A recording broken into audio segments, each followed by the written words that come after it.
The glass doors slid open with a soft hiss. Jamal stepped into the bright, high-ceilinged lobby of Kessler Tower, the hum of morning activity already in motion. Receptionists typed quickly behind curved desks. Suited professionals strode past with coffee in hand, and overhead speakers played gentle instrumental jazz no one really listened to. He was early. Too early, maybe.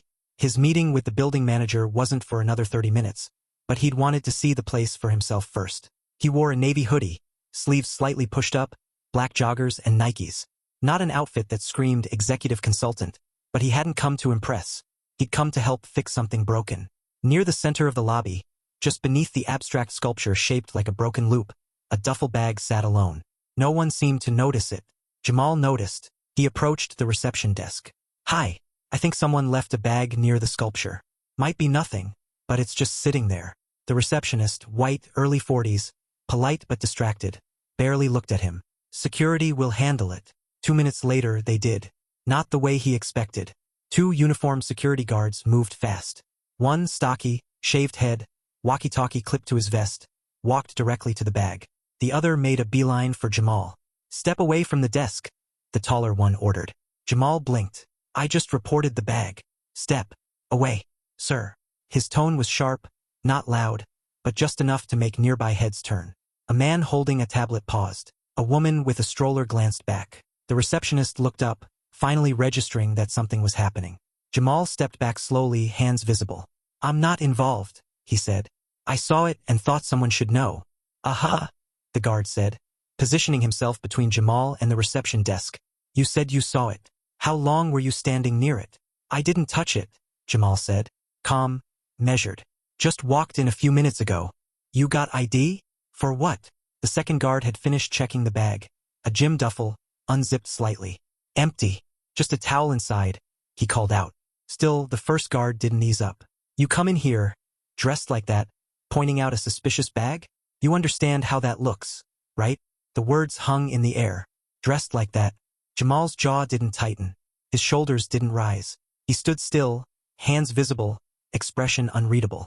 A moment passed. Then, footsteps, heels, fast. A woman in her 50s, neat gray suit, building badge clipped to her blazer. "Jamal." He turned. "Hi, Rachel. Sorry I'm early." She smiled. Warm, familiar, then glanced at the guard. "Is there a reason you're grilling the person who just helped us avoid a potential evacuation?" The guard stammered. He matched a description from earlier." "No," Rachel said flat. "He didn't." The receptionist looked away. The man with the tablet shifted awkwardly. The woman with the stroller pulled her child a little closer. Rachel turned to Jamal. "Let's go upstairs. We've got work to do." He followed her toward the elevators, his presence somehow quieter now, but heavier. Behind them, the guard muttered something, but no one laughed. The elevator doors closed with a soft whisper. Rachel pressed the button for the 31st floor, then turned toward him, her expression tight but not angry, concerned. "I'm sorry about that," she said. "I didn't think." "You didn't have to," Jamal said, looking straight ahead. His voice wasn't bitter, just tired. Rachel sighed. "You okay?" He gave a slight nod. "It's not the first time someone assumed I didn't belong. Just didn't expect it in a building I'm supposed to help fix." She didn't respond at first, just watched the floor numbers light up one by one. "I brought you in because this place needs more than new protocols," she finally said. "It needs new eyes, ones that see people, not just roles, resumes, or hoodies." He glanced at her, a trace of something close to appreciation flickering behind his eyes. The elevator stopped. Ding. The doors opened to a quiet hallway with glass-walled offices, sunlight pouring through floor-to-ceiling windows. It looked polished, professional, controlled. But underneath, Jamal already knew, it wasn't as put together as it looked. As they stepped out, Rachel spoke again, her voice lower now. "They'll know who you are by the end of the day." Jamal stopped. "Better if they don't," he said, then walked toward the conference room like he'd done it 100 times before. The conference room was all glass and chrome. 12 seats. One long table. A whiteboard no one used. The kind of place built for slide decks and carefully rehearsed nods. Jamal took a seat at the far end, not at the head. Rachel paused, unsure. He looked up. "Let's see how they behave when they think I'm just part of your team."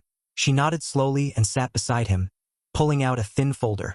5 minutes later, the door opened. 2 department heads. White, mid-40s, both in fitted suits.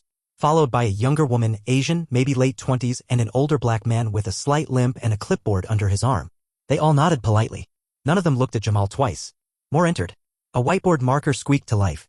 Conversation buzzed about workflows and project delays and upcoming tenant reviews. Jamal said nothing. No one asked who he was. They assumed.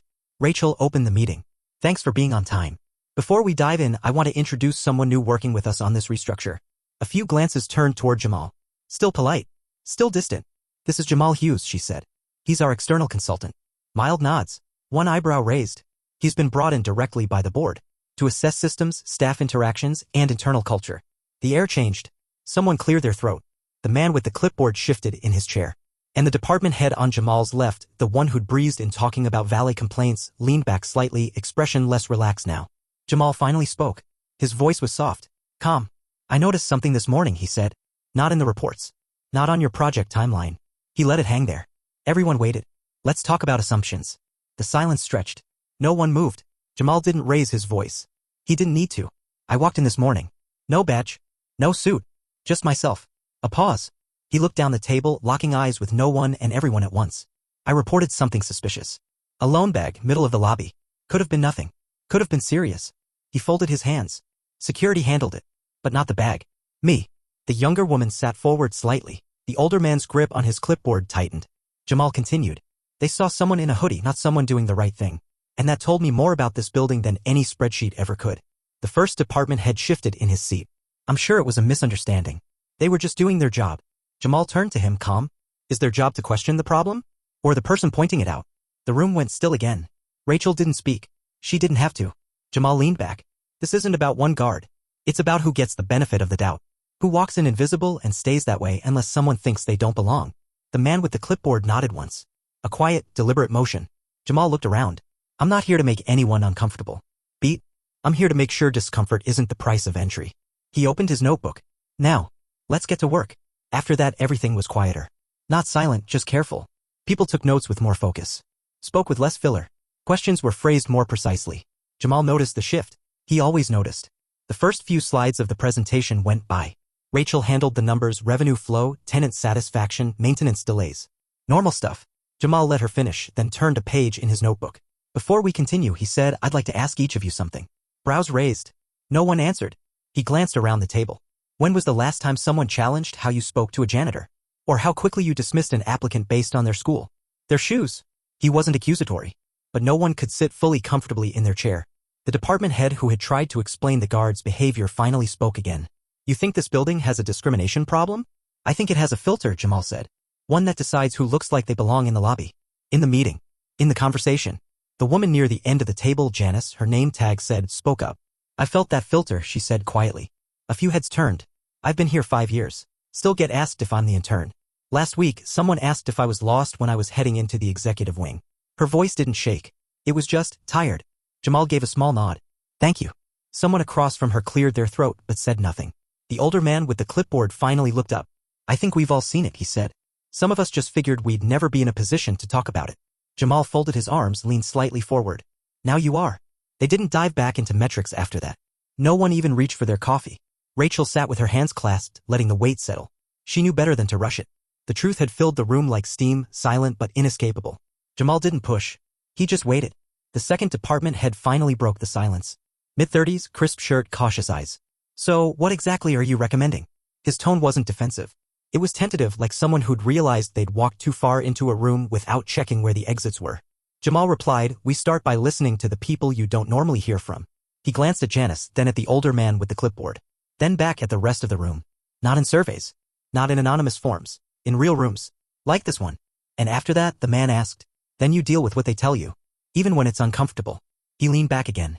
Especially then. Janice nodded faintly. No one looked at the department head who'd shifted blame earlier. But he looked at himself. And for a moment, Jamal saw it, the beginning of that other kind of silence. The kind where people finally start thinking, not just reacting. By the end of the meeting, no one was in a rush to leave. Folders closed slowly. Chairs slid back with care. Conversations lingered, not about budgets or quarterly goals, but small things. Subtle acknowledgments. Jamal stayed seated. Janice walked past and gave a small, almost imperceptible nod. The man with the clipboard paused. If you ever want help running those sessions, I've got time. Jamal met his eyes. I'll take you up on that. Rachel stayed behind as the room emptied. You didn't have to push them that hard, she said. I didn't, Jamal replied. You just showed up. He didn't answer. She already knew that was the point. He closed his notebook and stood, walked to the glass wall and looked down at the lobby below. From up here, the sculpture looked smaller. So did the people. The same guard who'd stopped him earlier now stood near the reception desk. More alert now. Less sure of himself. Rachel joined him at the window. Word will get around, she said. Jamal nodded. Good. Later that afternoon, Jamal came back downstairs. No blazer. No badge. Same hoodie. Same calm walk. The lobby looked the same, but it wasn't. The guard saw him this time. Straightened slightly. Didn't speak. Just nodded. Jamal paused in front of the sculpture. The bag from earlier was gone. So was the tension. But something else remained. Something harder to name. Not fear. Not guilt. Awareness. He turned to leave when a voice called out from behind the desk. Sir? The receptionist. She looked hesitant. Not nervous, just unsure how to begin. I didn't realize who you were this morning. Jamal raised an eyebrow. Would it have mattered? She hesitated, then said quietly it should have mattered less. He didn't reply. Just gave a small nod. Enough to say he'd heard her. Enough to make her think. As he walked toward the exit, a young man in a delivery uniform held the door open for him. Appreciate it, Jamal said. No problem, man. Outside, the city moved on. Buses hissed, horns blipped, people passed without looking. But inside Kessler Tower, something small had shifted. The next morning, Jamal returned, this time for a staff listening session. He didn't lead with titles. Just walked in, pulled out a chair, and said, tell me what no one else has asked.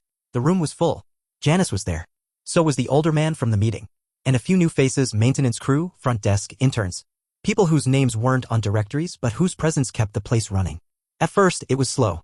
Then one person spoke. Then another. No one interrupted. No one looked away. Stories came out, not dramatic ones, just real ones. The security guard who realized he'd been trained more to suspect than to support. The assistant who always got mistaken for the receptionist. The tech who had ideas but never the right tone to pitch them. Jamal listened. That was all he did. And when it was over, he stood. Thank you, he said. You're not invisible anymore. There was no applause. No speeches. Just quiet. But in that quiet, something settled. Later, Rachel found him in the same spot by the lobby window. You think it'll stick? She asked. He didn't answer right away. Just watched as Janice walked through the lobby without being stopped, greeted, or second-guessed. It already is, he said. And then he left. No headlines. No plaque on the wall. Just a silence that stayed behind, heavier than before, and finally seen.